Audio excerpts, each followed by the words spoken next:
guys, okay, today we are going to talk about making a sourdough sandwich bread. And it's a super simple sandwich bread. I've been making it a couple times a week for well over a year and a half or something now. I love it. It's easy. It's pretty hands-off. You don't have to, it's pretty hands-off, so which is great. So let's get started. Okay, so I have my KitchenAid, which I'm going to go ahead and plug in.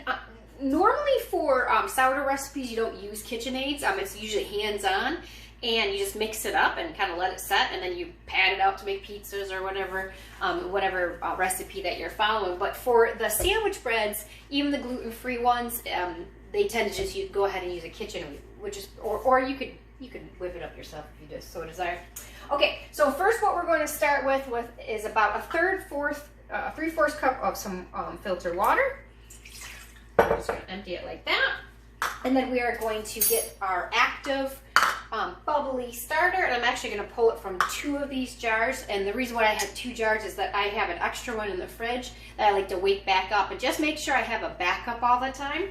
So we're going to get about a half a cup from each one. So just getting a half a cup. Grab another half a cup from this guy over here. We just need 1 cup of active bubbly. I should show it to you guys like this, like that.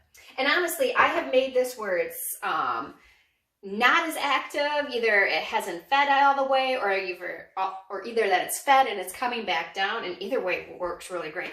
So we're just going to put a cup in there like that.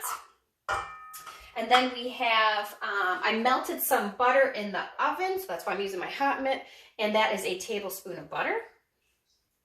You can't go wrong with the butter.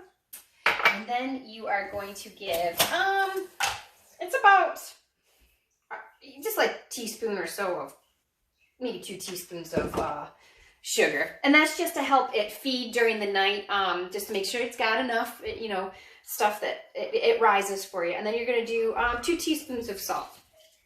So you're going to do that.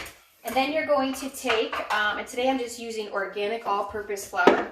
And it's going to be, I like to fluff it up while it's in that container, just so it's not sitting down. And we're going to do 2 3/4 cup of flour.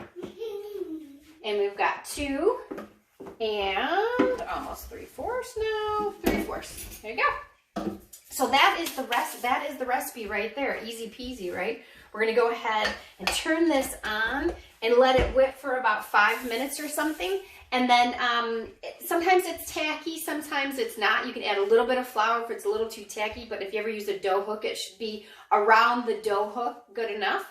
And then I'm going to show you how to go ahead and get it out of there and put it into the pan, and we'll talk about finishing it up. Okay, we're back after letting the KitchenAid do its business for about 5 minutes, and you can see it's hanging on like this. Sometimes my dough is a little more wet than this. Sometimes it's fine, like it's not really sticking, so this is probably perfect right now. So I'm going to take it off the dough hook, put the dough hook to the side, and you can pat this out into a square like this, and then fold each side, and then get that smooth side to go up here, like so you get that smooth top bread. I have just actually basically done this where it's just funky on the bottom, semi-smooth on the top, and I just take it like that in a loaf pan, and I just do it like that. I sprayed the pan prior to putting it in. And so what I'm doing is I'm making this at nighttime, and I'm going to let it rise all night long, and then early in the morning when I get up, I'm going to go ahead and bake it. And we're going to bake it at 400 for, I do it about 28 minutes. And that seems to be perfect. But while the oven is heating up, I like to melt a tablespoon of butter. And then when this is nice and rose up in the morning, I take the melted butter and put half of it on there, put it in the oven for the 28 minutes at 400 degrees, take it out, and then use the remaining butter and butter that as well. So it ends up being nice and buttery, and it's delicious and helps it keep it together. And so I'll show you again tomorrow what it looks like. So that's what it looks like right now. So I'll see you guys tomorrow.